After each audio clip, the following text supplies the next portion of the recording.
han pasado lograron realizar la lectura de las políticas, que es lo que vamos a ver en el día de hoy.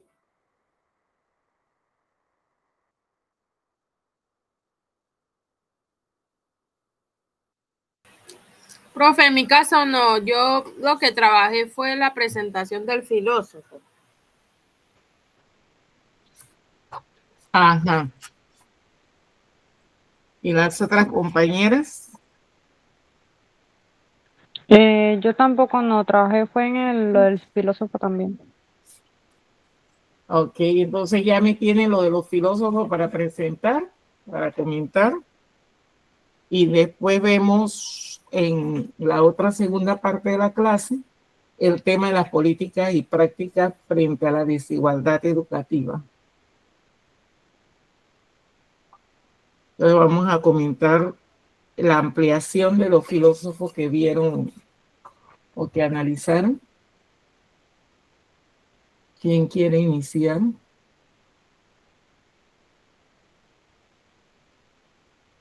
Empezaré yo, profe, entonces. ¿Puedes proyectar? Creo que sí. Está abierto.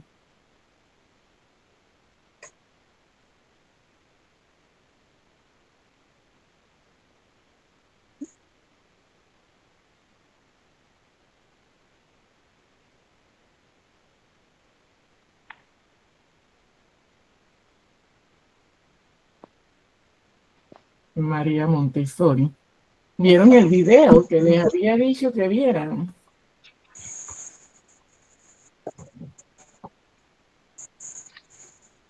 ¿Me escuchan? Sí, te escuchamos perfectamente. Okay. Buenas noches, profesora, compañeras. Mi nombre es Emily Gómez. Tengo el gusto de presentarles sobre la filósofa María Montessori. ¿Quién fue María Montessori? Nació en 1870 en Italia. Fue una de las primeras mujeres médicas en su país. Más adelante se dedicó a la educación, especialmente de niños con discapacidades y luego con niños en general. Se convirtió en una filósofa, pedagoga y científica de la educación.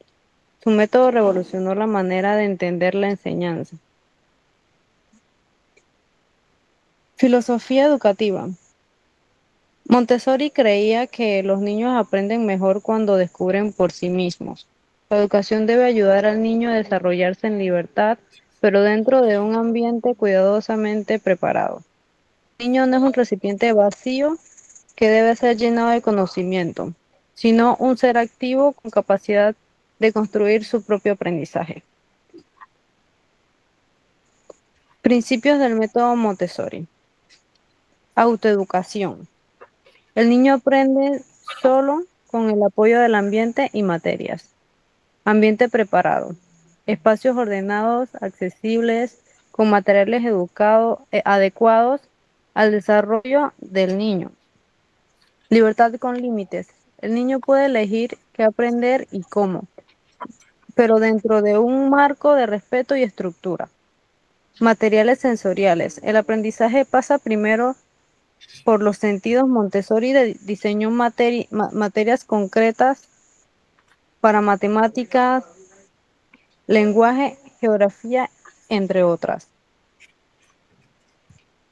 El educador como guía. El maestro no impide, sino que observa, orienta y acompaña al niño en su proceso. Etapas del desarrollo. Montessori dividió el desarrollo humano en 4 etapas o planes de desarrollo. De 0 a 6 años, mente absorbente. El niño aprende sin esfuerzo. De 6 años a 12 años, desarrollo del racionamiento y la imaginación. De 12 a 18 años, educación social, emocional y moral. De 18 a 24 años, vida adulta y preparación para el trabajo y la educación. Influencia en la educación. Su método se ha aplicado en escuelas Montessori en todo el mundo. Se considera una de las grandes innovadoras de la pedagogía del siglo XX. Su enfoque ha fluido en la educación personalizada, activa y centrada en el estudiante. Frases célebres. La primera tarea de la educación es agitar la vida, pero dejarla libre para que se desarrolle. Ayúdenme a hacerlo por mí mismo. Conclusión. María Montessori fue una filósofa de la educación que rompió esquemas y propuestas. Y propuso una educación más humana, respetuosa y libre. Su método sigue vigente hoy y ha demostrado que la autonomía, el respeto y el ambiente adecuado son claves en el aprendizaje infantil. Muchas gracias.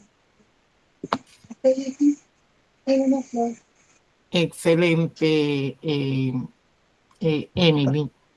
¿Tiene alguna pregunta que quisiera hacerle a Emily con relación a la filósofa que planteó allí?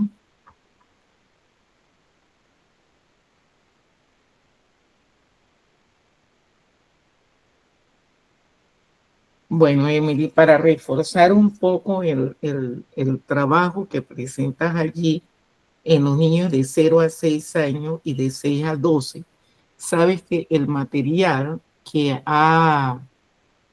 diseñó y elaboró María Montessori para las aulas de clase, las cuales ella iba probando y mejorando, que hoy en día se ha hecho pues toda una confección en gran escala de esos materiales.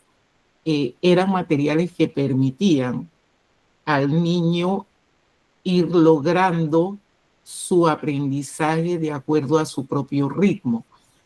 Allí, en esos tiempos de María Montessori, nosotros podíamos ver o tratar desde el tema de la inclusión y la equidad, en la forma en que el niño podía ir a su propio ritmo adquiriendo los diferentes conocimientos. O sea, vamos a decir que la torre rosada en el preescolar eran 10, eso representaba 10, y el niño las armaba del mayor al menor, de 10 a llegar a 1. Pero ese mismo material en primaria, o sea, en primer grado en adelante, eran objetos más pequeños que el niño podía utilizar igual para sumar o para restar, multiplicar o dividir, porque estaba también desarrollado, tomando en consideración el tema decimal, que permitía a lo largo hacer la relación entre la torre rosada en un material que se llamaba los usos, que ella lo pintaba para que el niño pudiera contar. O sea, imaginémonos una escoba, el palo de una escoba, pintado primero de color natural, donde los niños tenían que hacer la relación de el 1, el 2 era 2 veces el 1, el 3 iba a ser 2 más 1, porque iban subiendo hasta llegar al 10. Pero luego ese material se pintaba rojo y azul. El rojo representaría todos los números pares y el azul todos los números impares. Entonces, ¿cómo el niño de interactuar con ese material y repetir le permitía al niño ir logrando tanto la parte lingüística como la parte matemática? Pero no solamente eso, sino también la vida práctica, porque ellos tenían que servirse el juguito, cortar el pepino o cortar el guineo, contar las galletas, repartirlas para que a todos les tocara, y así iban haciendo lo que es la matemática. En preescolar se llama todavía vida práctica, y luego cuando pasan a los diferentes grados cómo van articulando ese conocimiento que adquieren en este primer nivel que ella llama la mente absorbente, comparando el aprendizaje con la esponja. Cuando mojamos una esponja vemos la cantidad de agua que absorbe. Así relacionaba ella lo que el niño aprendía desde edad temprana, porque era una esponja que va absorbiendo todo lo que está en su contexto, lo va aprendiendo, lo va asimilando y es lo que le va sirviendo posteriormente. Entonces allí podemos ver el tema de, pues, de María Montessori con su gran filosofía. Ella tiene un libro que se llama La mente absorbente del niño, una lectura muy profunda que nos lleva a entender esos procesos en los niños pequeños. Vamos a ver entonces quién nos sigue con la presentación. Mirjana, Marita o Osiris. Mirjana.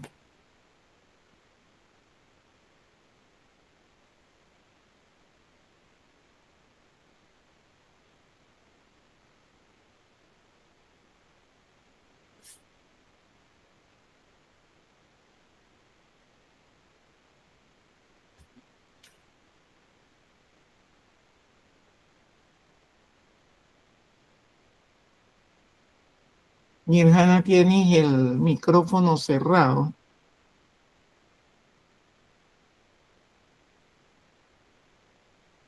Sí, ya, profe, que no he logrado compartir la pantalla.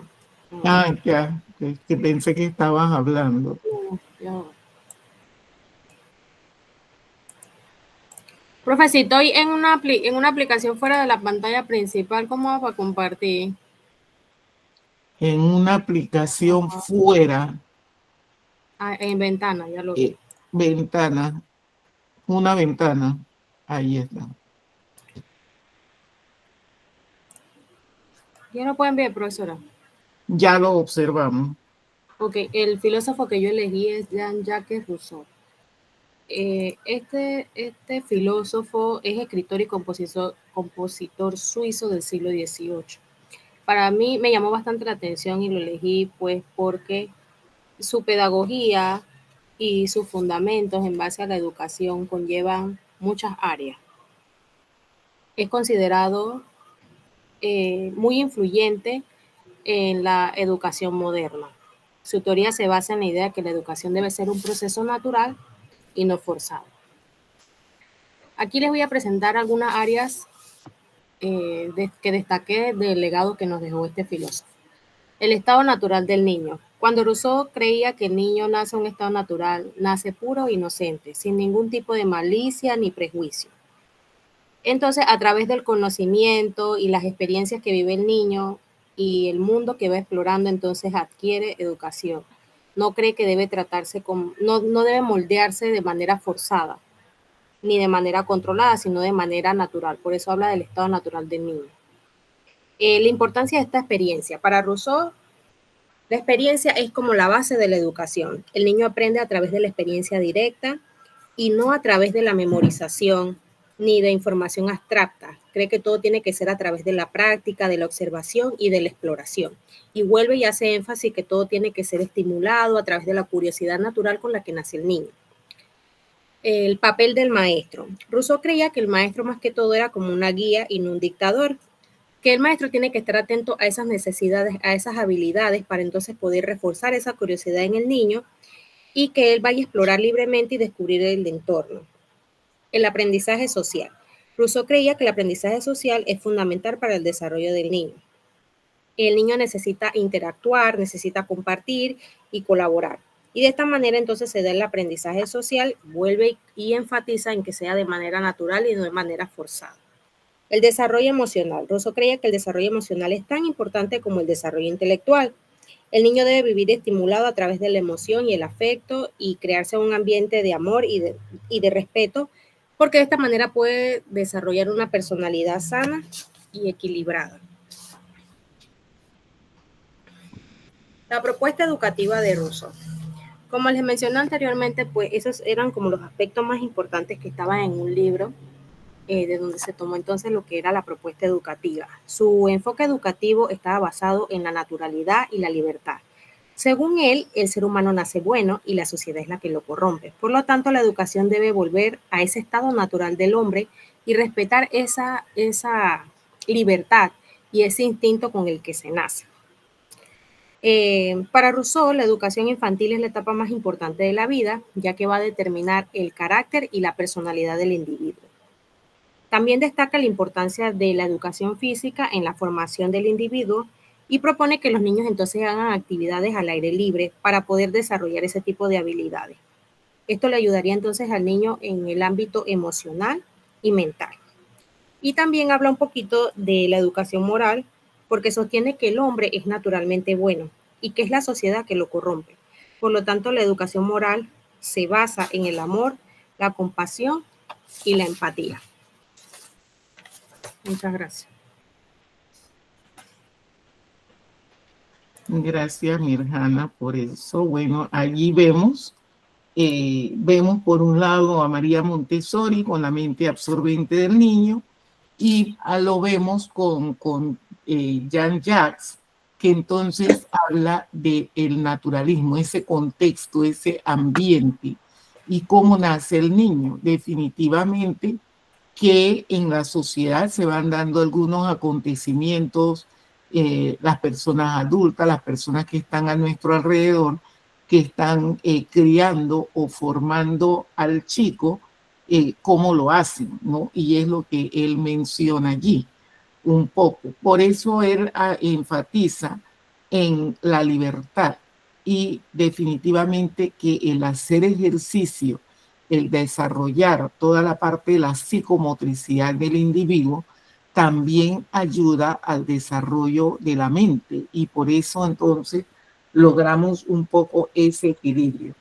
Este tema de Jacques Delors lo vamos a ver un poquito más ahora cuando analizamos algunas políticas y prácticas que se dan frente a la desigualdad educativa, mirando lo que plantean cada uno de estos filósofos que vamos viendo a lo largo y cómo la sociedad actual se maneja y cómo en el aula de clase no se sigue desarrollando lo que es la libertad, porque la libertad no es libertinaje. La libertad es permitir al chico poder avanzar, poder hacer ciertas cosas con mayor entusiasmo, una participación activa, el ser yo mismo, cómo me desenvuelvo y cómo voy adquiriendo todos esos conocimientos. Entonces, un poco vamos a ver entre lo que profesaban los filósofos antiguos y lo que se da hoy en día en nuestros ambientes o en nuestros entornos educativos. No sé si seguimos con Marita o con Osiris. Bueno, continúo, profesora.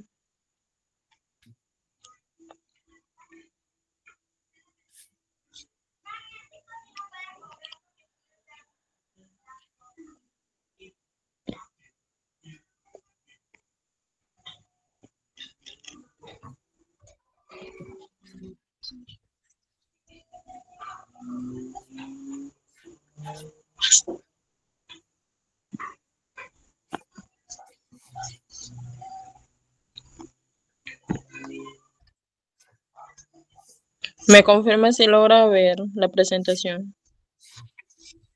Tiene que pasar, pero sí está allí en pantalla ya. Ok.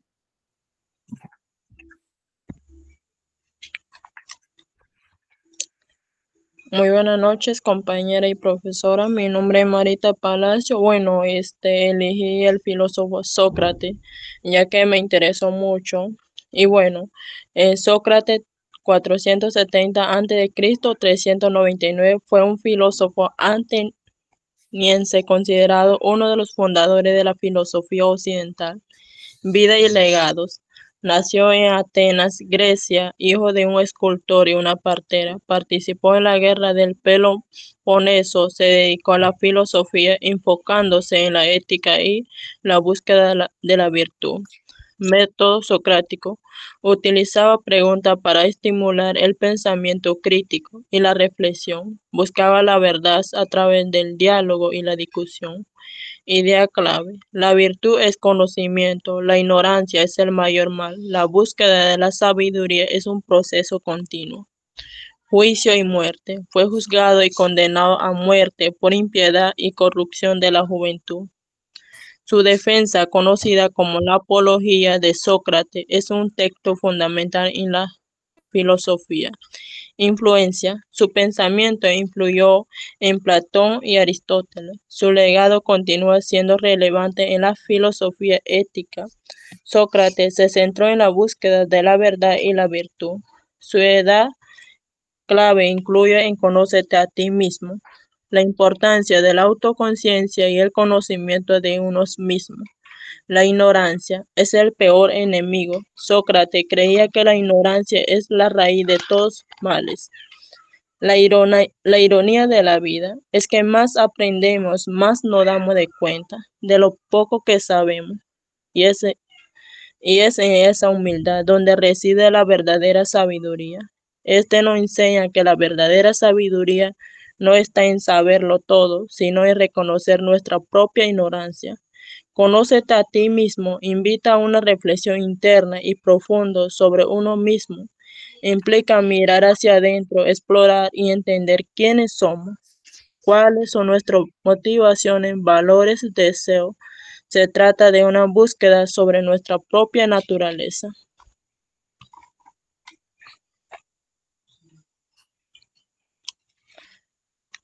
Eso es lo que iba a comentar sobre. Cuando hoy en día las nuevas tendencias teóricas hablamos del proceso de metacognición. Cuando hablamos de metacognición, es esa reflexión que nosotros a diario nos tenemos que hacer, que en un momento Sócrates lo planteó como conócete a ti mismo, valórate a ti mismo, desarrolla tus capacidades. Hoy, cuando nosotros hablamos de que es importante hacer estos procesos de reflexión de uno mismo, el día a día, qué es lo que has hecho, qué es lo que has dejado de hacer, cómo me siento, cómo he dejado de sentirme, si realmente hice una planificación y la estoy cumpliendo o no, nos remontamos a esa filosofía de Sócrates que nos dejó hace muchos años, ¿verdad? Como en la temática de cómo conocerse a sí mismo, cómo interactuar con uno mismo. Y eso también tiene que ver, si nosotros nos vamos un poco a la interpretación de Howard Gardner, que nos habla de la parte interpersonal, conocerme a mí misma, ¿verdad? Cómo me relaciono conmigo para poder entonces relacionarme con los demás. Ese concepto que los autores le van cambiando y dando alguna interpretación basado en lo que ya Sócrates nos propuso en un momento dado, que hoy lo cerramos, lo conocemos como procesos metacognitivos. Entonces, vamos con Osiris. Ok.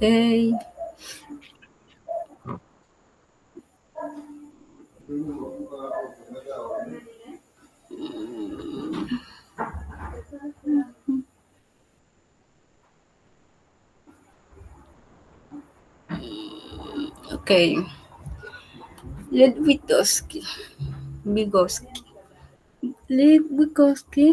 fue un importante profesor universitario responsable de la formación de otras destacadas figuras del campo psicológico soviético como Alexander. Sus obras contribuyeron a la comprensión del aprendizaje y la formulación del proceso educativo y permitieron valorar el juego como un proceso esencial en la construcción de la psique durante la infancia.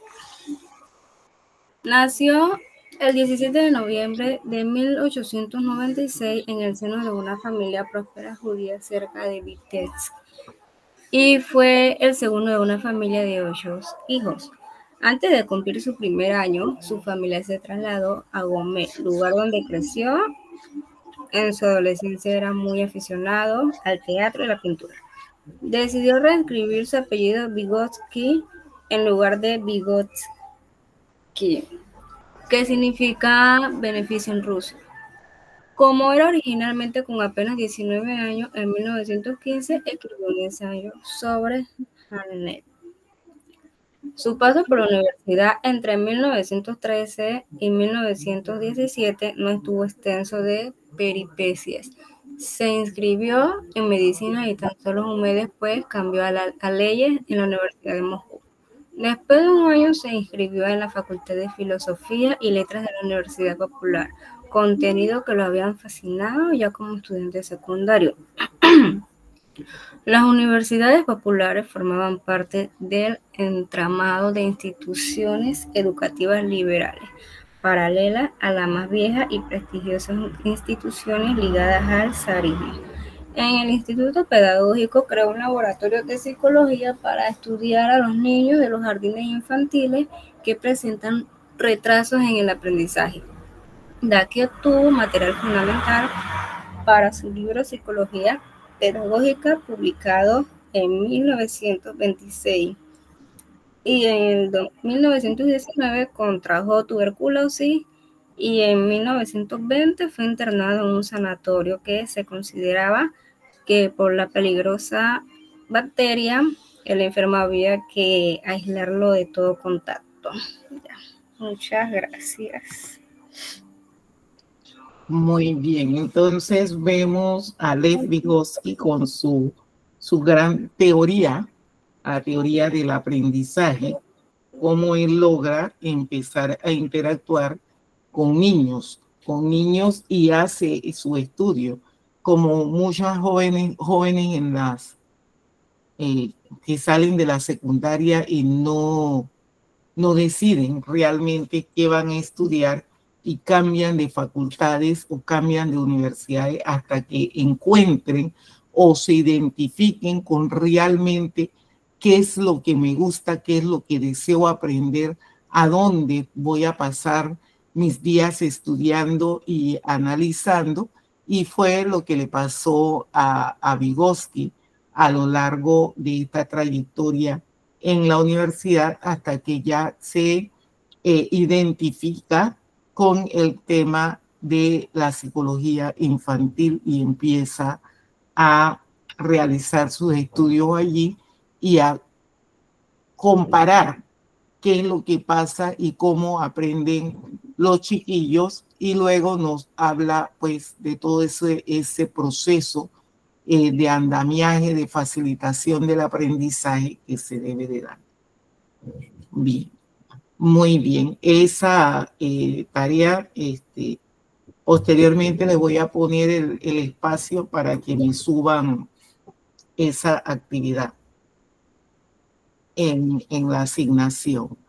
Hoy entonces vamos a ver si podemos reflexionar sobre lo siguiente, que es la temática que vamos a ver el PowerPoint de políticas y prácticas.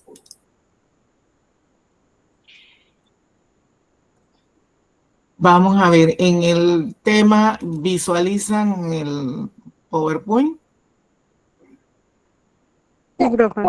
Sí. Sí, ok, perfecto.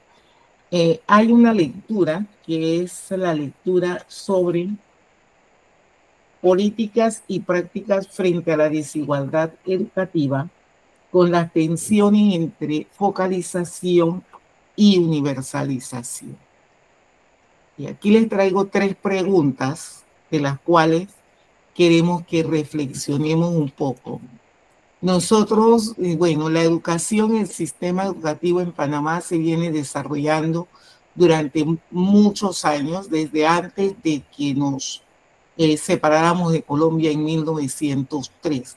Pero vamos a hablar de la nueva república y de todos los logros que se fueron dando, porque al separarnos era porque consideraban nuestros antecesores que no teníamos una buena educación y que había muchas limitantes en el país. Y fueron una de las cosas que pensamos que al separarnos íbamos a tener mejor.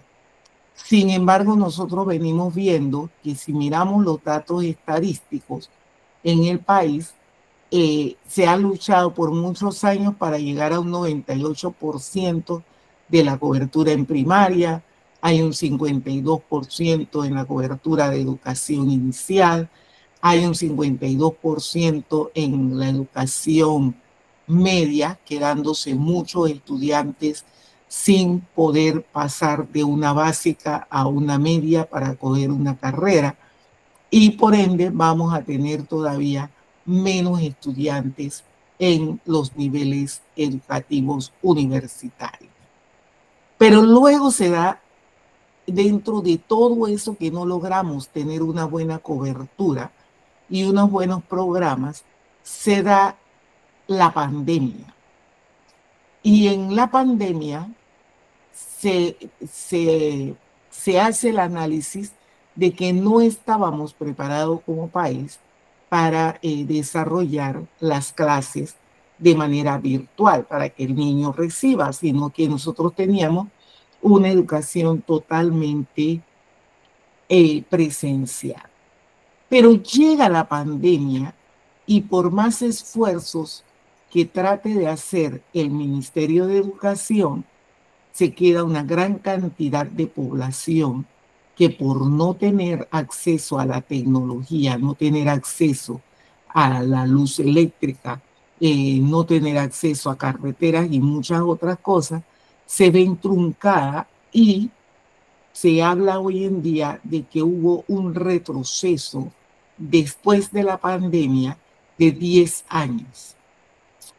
Ahora, no solamente hablar de la pandemia, de la enfermedad, sino que acabamos de pasar una nueva pandemia de 80 días, donde muchos estudiantes también se quedaron fuera del aula de clase porque los docentes estaban de paro. Entonces, ¿cuál creen ustedes que es ese impacto que se da en la sociedad cada vez que se denota que no estamos preparados para que los chicos sigan aprendiendo desde sus casas o en sus senos familiares? Si hablamos de el derecho a la educación, y es uno de los ODS que están, que hay que lograr para el 2030, y estamos en el 2025. ¿Creen ustedes que nosotros vamos a poder lograr ese 100% de que todos los chicos estén incluidos en el aula de clase y que tengan un aprendizaje satisfactorio? A ver, les escucho sus opiniones.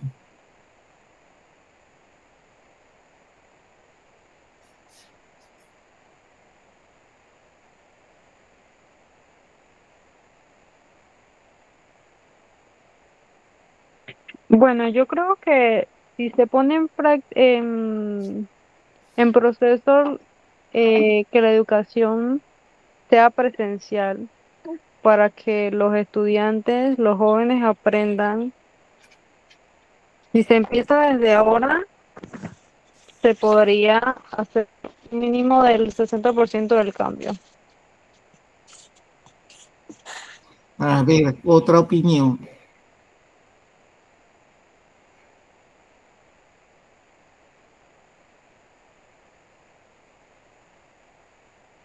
Hablamos de la cantidad de chicos fuera del aula de clase, ¿eh?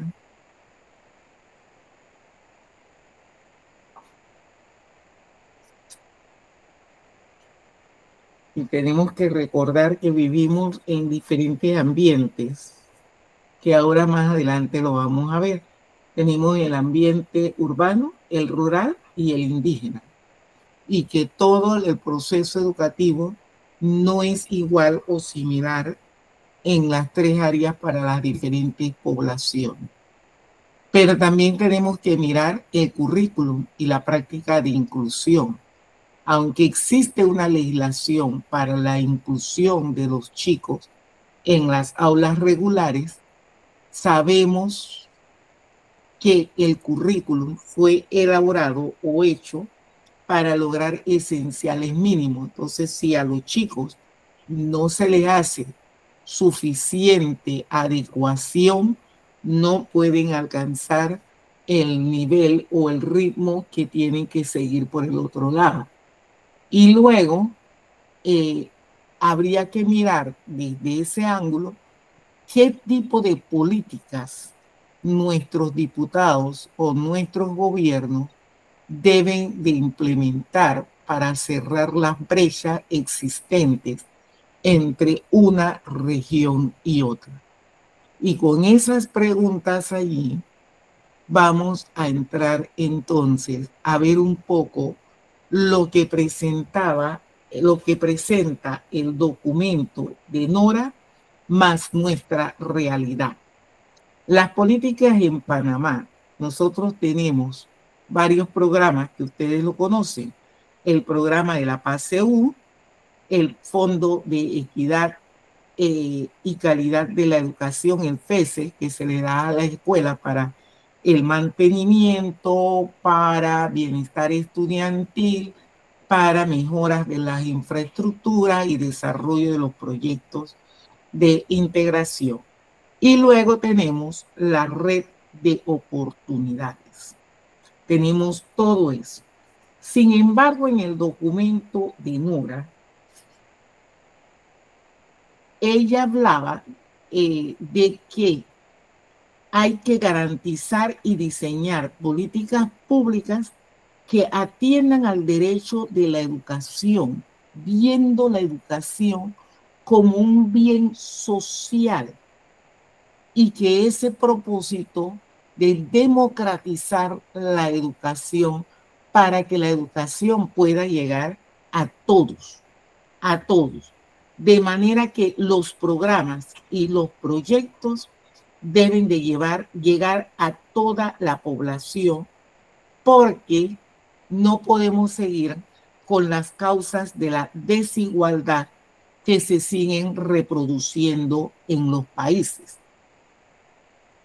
Esto, en el actual escenario, en las últimas décadas, podemos ver que a partir de los 90 hay un conjunto de políticas y prácticas conocidas como socioeducativas que apoyan los estados para beneficiar a los más pobres, siempre y cuando que todo lo que planeemos y planifiquemos realmente llega a esa población que está en el área rural o en el área indígena, que son los que más necesitan porque hay menos trabajo, las personas necesitan educarse para salir de ese bolsón de pobreza y enfrentar otras realidades y aprender a vivir en esas otras realidades.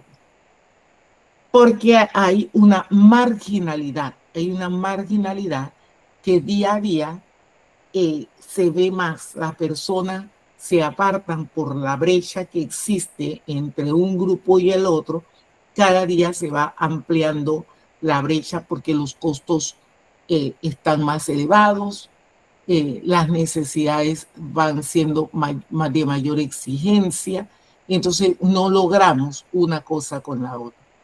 Allí es donde estamos viendo en esta filmina que hablo de las comunidades indígenas y rurales que enfrentan limitaciones muy marcadas en todo lo que es infraestructura de sus propias viviendas, como recursos a acceso a tecnología y a materiales educativos, sobre todo en su lengua materna, que es la lengua que hablan en el hogar y que luego llegan a la escuela podría estar reforzando eso y luego enseñando el español y el inglés. como lo tiene el país, pero hay que enmarcar que el niño pueda mantener su lengua materna para poder asumir algunos conocimientos que ya tiene desde el hogar. Entonces vemos que la pandemia del COVID, respondiendo a la primera pregunta, profundiza en esas desigualdades, ya que todo el mundo no tenía acceso a la tecnología para recibir clases por el internet, todo el mundo no tiene luz eléctrica, menos para poder conectarse, y un montón no tiene celular. Entonces nos dicen los datos que hay 219,000 estudiantes que no tuvieron acceso a una educación a distancia. Por eso hablamos de que 1 de cada 10 estudiantes desfavorecidos domina habilidades básicas en matemática, ¿verdad? Porque no lo adquieren los niños en estas comunidades. Entonces tenemos esas dificultades. Veremos entonces las principales políticas y reformas educativas. Nosotros tenemos actualmente un currículum que viene del 2014 y estamos en el 2025. Pasó la pandemia y nosotros seguimos utilizando ese programa con esenciales mínimos, sabiendo que hay temas nuevos que hay que desarrollar en los niños. Entonces, en ese momento se impulsó una reforma curricular para modernizar programas de educación media y que hoy en día se dice que nuevamente se está trabajando para revisar. ¿Por qué? Se redujeron la cantidad de bachilleratos para que fueran menos. Pero cuando tú reduces estos bachilleratos, también el chico tiene menos oportunidad para entrar en lo que le gusta. Se fortalecieron materias como inglés, matemática y ciencia, porque recuerden ustedes que hay una prueba PISA que nos denota las falencias que tenemos en el área de español, matemática y ciencia. Entonces también hay una prueba estandarizada de inglés que denota falencia del país en eso. Si nosotros hablamos de esas áreas, comunicación, lenguaje, español, comprensión lectora, y hay falencia. Matemática, las operaciones básicas, suma, resta, multiplicación, división, hay falencia. Ciencias naturales, hay falencia, no tenemos contacto con la naturaleza, no conocemos, no manipulamos información. Y luego, el inglés.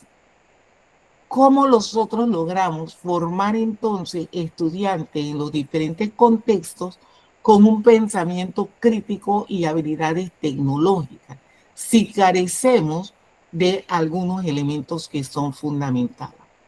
La reforma ha mirado y ha querido actualizar eso, pero tienen que actualizarlo porque la demanda de las empresas también exigen una formación diferente en ese profesional que sale de las aulas de clase y que tiene que tener algunas habilidades frente al trabajo, para el poder al trabajo.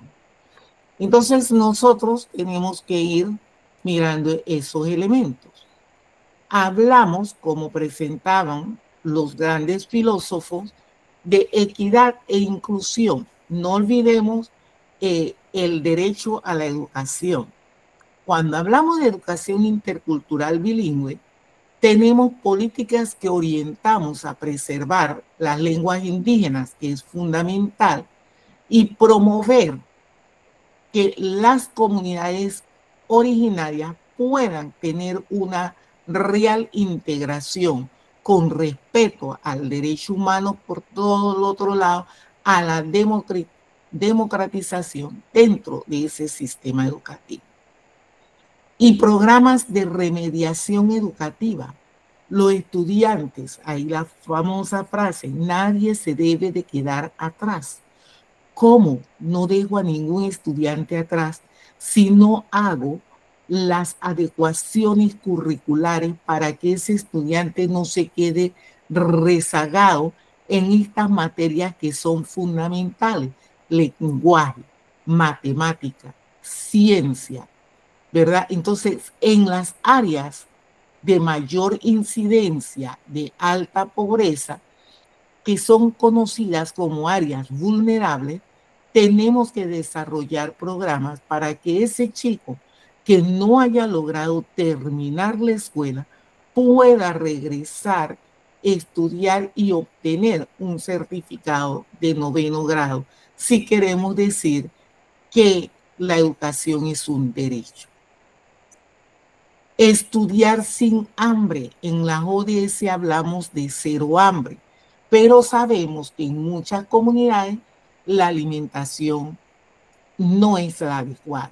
Entonces, en estos 80 días que los chicos de primer grado dejaron de ir a la escuela, cuando en la escuela se le da el hierro y algunas vitaminas, cuando no las tienen, eso también incurre en la salud del niño, porque esos programas de la galleta, la leche, los alimentos en la escuela responde a que el niño, cuando va a la escuela, puede recibir esa alimentación porque la familia tiene muy bajo ingreso y no les alcanza para una buena alimentación.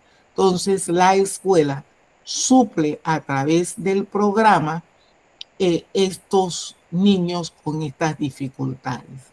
Y luego hablamos de, para lograr todo esto, tenemos que tener una capacitación permanente del profesional, del docente, para que pueda atender a los niños, para evitar el rezago, por un lado, aprender la lengua indígena para poder comunicarse con sus estudiantes, integrar a los estudiantes con necesidades especiales para que puedan también, en ese marco del derecho a la educación, recibir una educación de calidad, y luego integrar las tendencias tecnológicas que se van dando en la medida que podamos tener paneles solares o que la empresa nos dé acceso a tener tecnología, poder irlo incorporando en el aula de clase.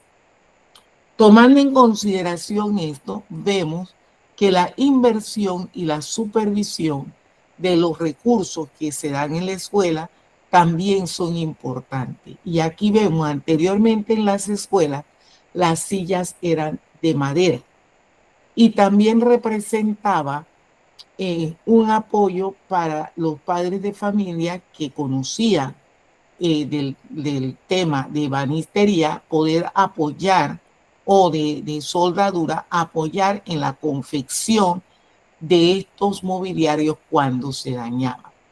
Hoy se ha cambiado los mobiliarios a mobiliarios de plástico, de un material que se considera mucho más resistente, pero por un lado, cuando se dañan, los padres de familia, entonces, que tienen la especialidad y que podían aportar para ayudar a mantener los materiales en el aula de clase, se sienten con carencia porque no tienen el conocimiento para trabajar con ese material de plástico. Entonces, todo eso prevé un aumento del gasto en educación, porque estoy comprando un material que cuando se daña tengo que pagarle a la misma empresa para que la pueda hacer los cambios o suplir. En las regiones más apartadas cuesta llevar la silla, por lo tanto, cuando se dañan también tiene un alto costo bajar esa mercancía. Entonces, generalmente las escuelas se tornan un museo de sillas dañadas que los estudiantes no pueden utilizar porque no hay formas de repararlo. Entonces, hay que pensar en una mejor redistribución de los recursos, en estas regiones muy apartadas para poder realmente lograr que ningún niño se quede atrás y que los salones y los materiales sean dignos para que el niño o la niña puedan adquirir los conocimientos.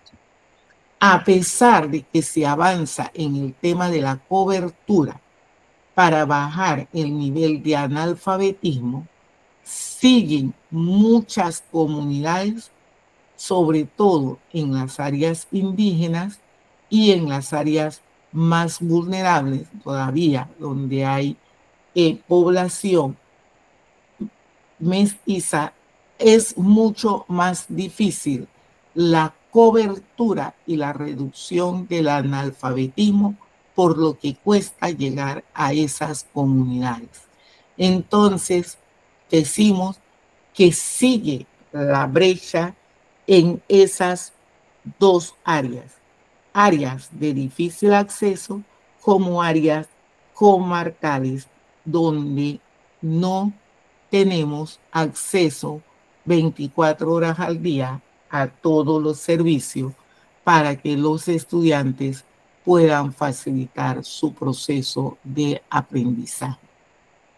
Luego vemos los desafíos y prácticas actuales. Sabemos que hay muchos retos, sabemos que está la tecnología y que hay muchos avances, pero también tenemos que saber que es importante incluir dentro del aula de clase a los niños con necesidades especiales y zonas marginales, porque esos niños también tienen el derecho a la educación.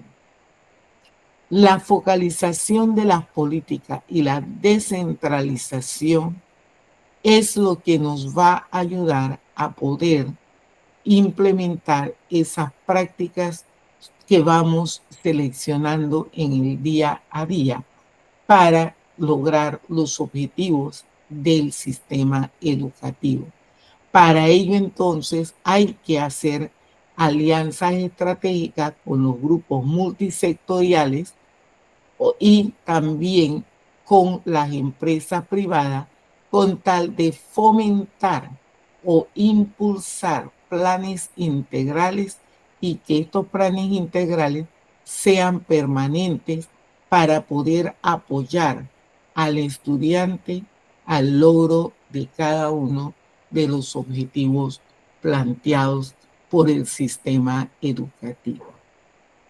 Entonces tenemos a corto que es importante que el Estado, el gobierno, los diputados puedan revisar y realizar adaptaciones continuas del material de manera que se pueda responder a las demandas tanto sociales como económicas que existen en cada una de nuestras comunidades. Se requiere fortalecer la educación desde lo digital, pero también a un acceso universal a las tecnologías como estrategias que necesitan en estos tiempos, como si se volviera a dar otra crisis que permita al estudiante adquirir todos estos conocimientos.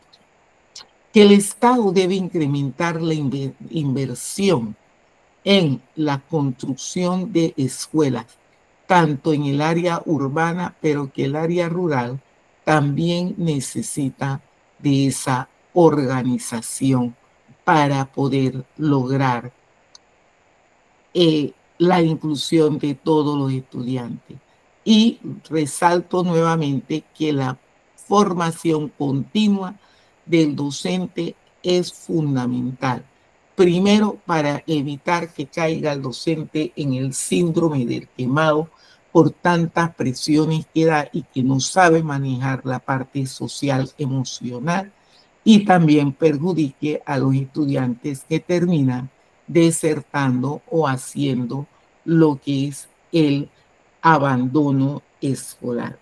Entonces nosotros tenemos que mirar todos esos elementos cuando miramos el documento de norma que nos va planteando estos diferentes aspectos, aunque ella lo presente para su país, Argentina, nosotros no dejamos de tener la misma realidad que tienen los diferentes países en Latinoamérica.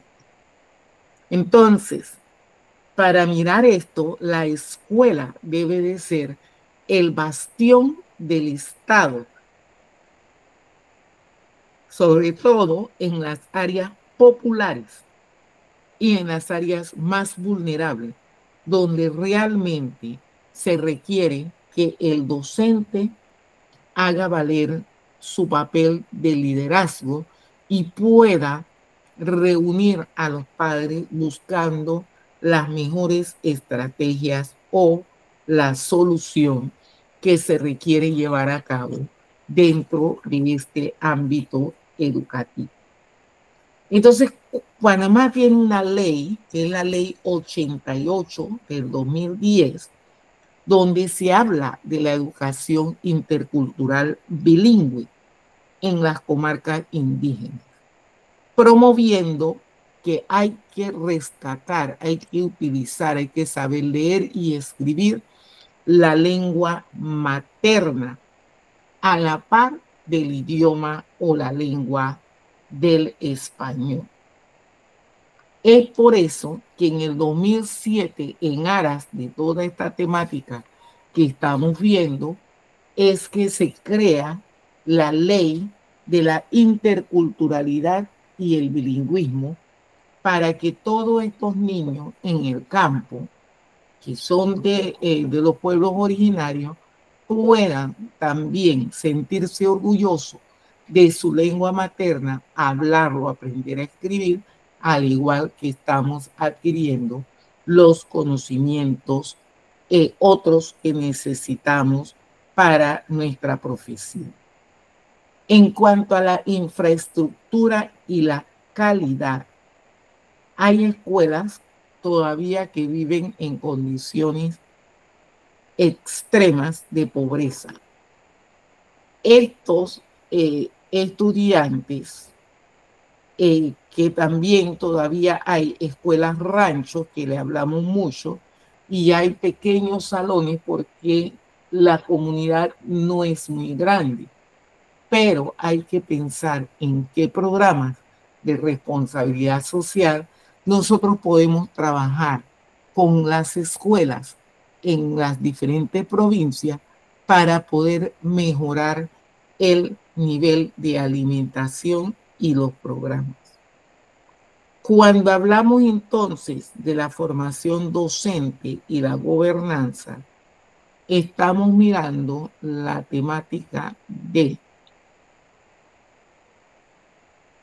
la formación, que es importante para el cumplimiento de cada uno de los estándares, sobre todo en las áreas urbanas y rurales.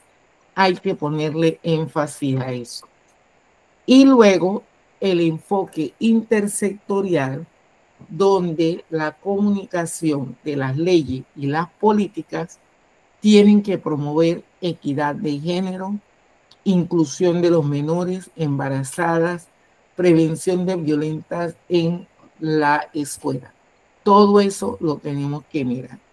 Si nosotros tuviéramos, que es la siguiente actividad, hacer la lectura de el Ichiri y hacer una lectura de nuestras políticas panameñas, nosotros podemos decir que el Ichiri analiza tensiones sobre ayuda focalizada y política que no llegan a las personas más necesitadas. En su documento ella nos señala eso. ¿Y por qué? Porque habla de la pobreza, de los grupos originarios, y si bien es cierto, si yo analizo todo lo que da en la cabeza de las personas, me voy a dar cuenta que no están conformes. ¿Por qué? Porque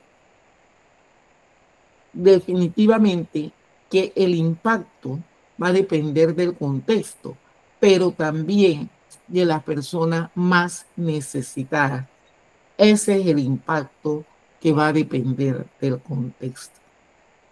Por el otro lado, tenemos iniciativas como PASE, la U,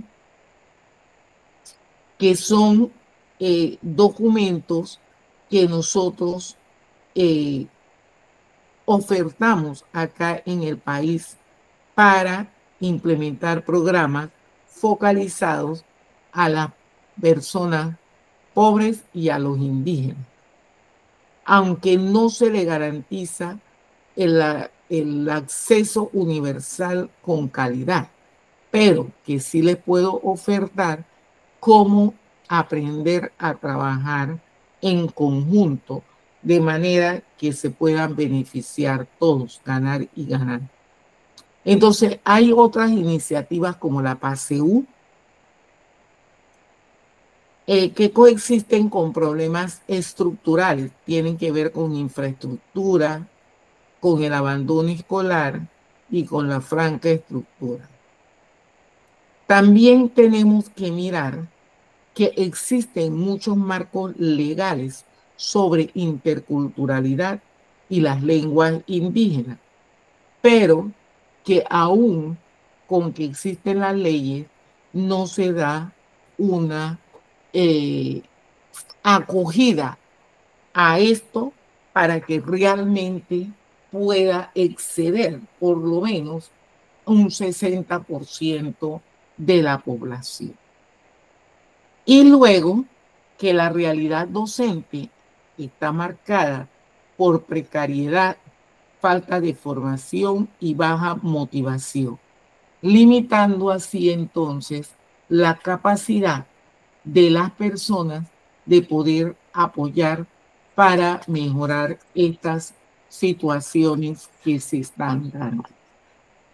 Tomando en consideración todo eso, hay que mirar esa tensión central entre la focalización de los recursos que tenemos y la cantidad de grupos vulnerables existentes que no llegan a tener uniforme porque no alcanza el tiempo de llegar y hacer un cambio. Entonces las personas generalmente salen de la casa desde la mañana para el trabajo, si están estudiando, llegan otro rato al estudio y luego completan con las horas nocturnas. Es lo que se les ha permitido a muchos. Entonces, nosotros podemos ver a lo largo de cada uno de los diferentes programas cómo nosotros podemos llegar a implementar cada uno de los objetos. Entonces, para la asignación siguiente, les voy a subir un cuadro para que puedan hacer la parte comparativa entre lo que nos presenta Nora en el documento y la realidad que nosotros podemos indagar o investigar de una clase con alguno de ustedes y que luego el chico pueda responder adecuadamente a esas preguntas. Y los aspectos a generar en el cuadro serían la universalización, creo yo, con la focalización, luego la implementación contextual, la educación intercultural y quiénes son los agentes actores de ese cambio que se debe de dar y que es urgente en nuestro país. ¿Tienen algunas preguntitas con relación a esto?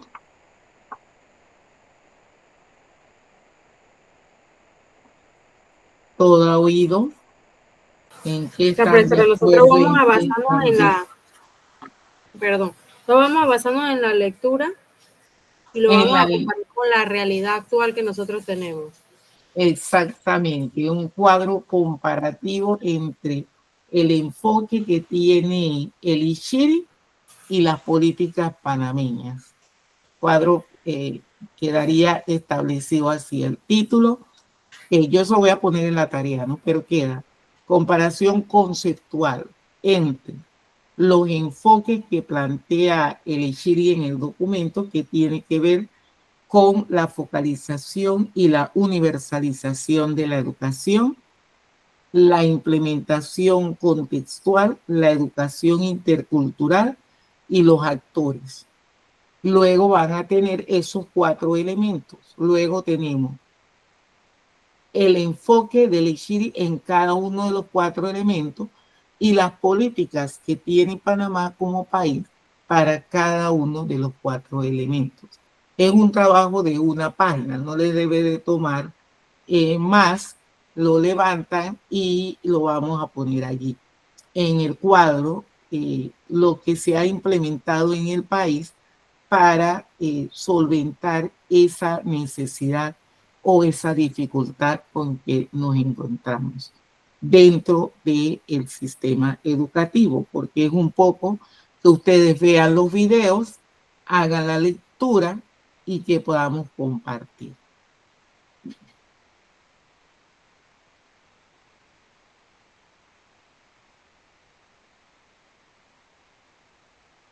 Pero esta Profesor, ¿usted lo va a subir a la plataforma? Sí, la voy a subir a la plataforma. Esta tarea, no sé, ¿la quieren hacer de manera individual o la quieren hacer en par, en grupos de 2?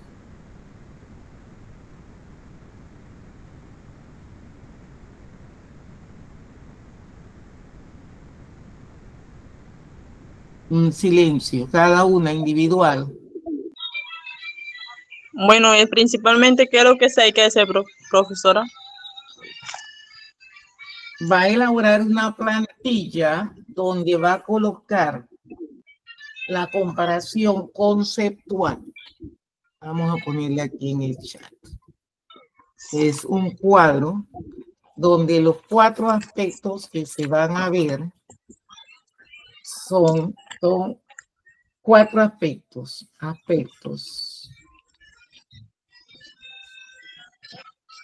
Van a ver focalización versus universalización. Eso lo plantea la autora en el escrito. Aquí, focalización. Una vez leído el documento, ven allí. El otro aspecto a ver sería la implementación contextual.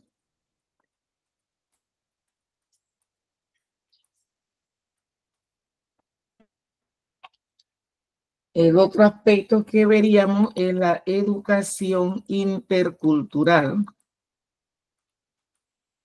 porque ella está hablando de su caso Argentina, pero nosotros tenemos que ver nuestra propia realidad, porque pasa algo en Argentina que a lo mejor pasa diferente en Panamá. Entonces, mientras ustedes están viendo estos aspectos, que va a estar en la primera columna, en la segunda columna, para cada uno de esos aspectos, usted va a señalar en el escrito de Nora qué coincide con cada uno de esos. Ejemplo, puedo decirles yo que Nora analiza tensiones entre la ayuda focalizada y las políticas universal, que ella señala que no llega a todo el mundo, ¿sí? Porque acuérdense que hablamos de las áreas más vulnerables. Las áreas urbanas es una cosa, el área rural es otra y el área indígena es otra, o a lo mejor hay otra área, ¿no? Dependiendo de los países y su escena. Yo veo eso en focalización y universalización. Pero cuando yo me voy a Panamá, yo veo que Panamá dice que hay unos programas que implementa a través del IFARU que llegan a toda la población por medio de la PASEU. Entonces yo digo, Panamá está abordando los aspectos de focalización versus universalización a través de los programas de PASEU, donde le hacen transferencia y becas a la población. Sencillamente que eso es una cosa, pero no porque yo estoy dando las becas y el PASEU, es que yo tengo al 100% de los muchachitos en la escuela. Eso lo estoy implementando, pero no todos los chicos asisten a la escuela. Entonces va a quedar todavía una población fuera. Entonces no hay una universalización porque yo no tengo el 100% de los niños de preescolar en la escuela, el 100% de los niños de primaria, el 100% de la población en premedia y el 100% en media. Yo digo que yo tengo los programas abiertos como Estado, pero todos los niños no llegan. Y todos los niños no pueden llegar, porque si en mi comunidad no hay una escuela que me permite estudiar la media y no tengo familia en la ciudad, yo me quedo en el campo trabajando el campo, no puedo ir a la escuela. Entonces allí ven claro, ¿no? Que yo pongo que dice Nora en su documento sobre focalización y universalización. ¿Y qué hay en el país? ¿De verdad estamos atendiendo al 100% de la población o no lo estamos atendiendo? Eso va a depender de lo que ustedes conocen o buscan en Panamá para poder tener la información. Diga, Emily.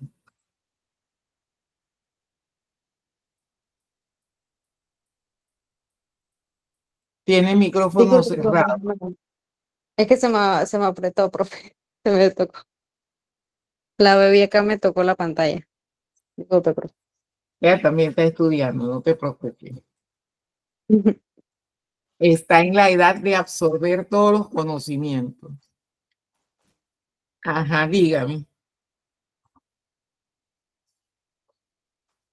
O no iba a decir nada. La baby levantó la mano.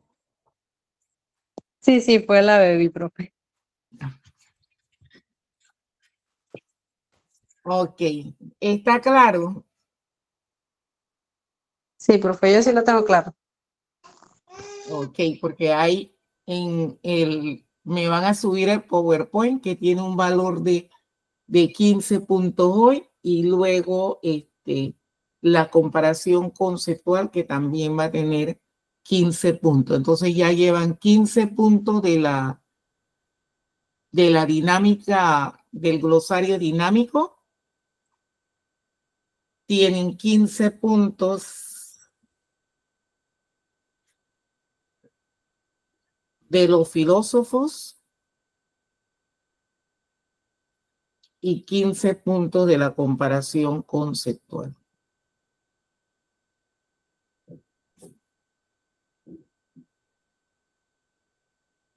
Que sería para la otra semana y lo presentamos en la primera parte de la clase y lo discutimos. ¿Estamos de acuerdo? Dígame, Marita. Profesora, una pregunta. ¿La clase grabada lo sube en la plataforma? Como yo estuve viendo, me apareció en el YouTube, pero no me aparecía todas las secciones que había grabado.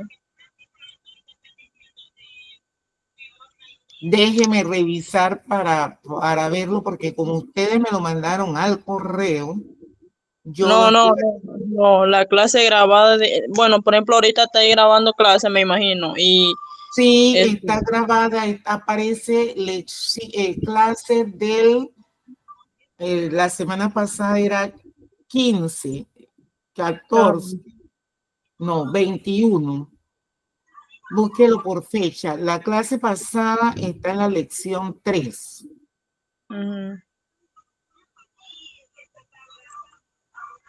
Porque ya Sí, está subida.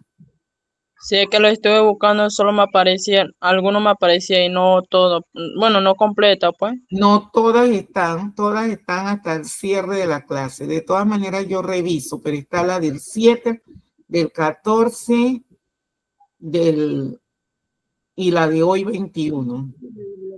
Ah, ok. ¿Y la tarea para cuándo es? La tarea sería para el otro lunes 28. Ok.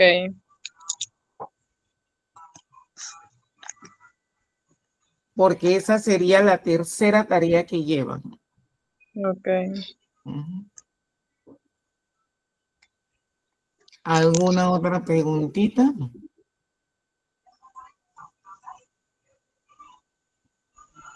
No, entonces, bueno, si no tienen pregunta, estamos viéndonos y entonces revisen la plataforma, ahí está la lectura abierta, vean los videos y entonces ahí está la grabación y mañana les subo esta grabación. Ok. Hasta el próximo lunes. Chao. Que Gracias, pase buenas noches. Cualquier cosa me pueden escribir o llamar. Bueno, profesora, pero no nos aparece tu número de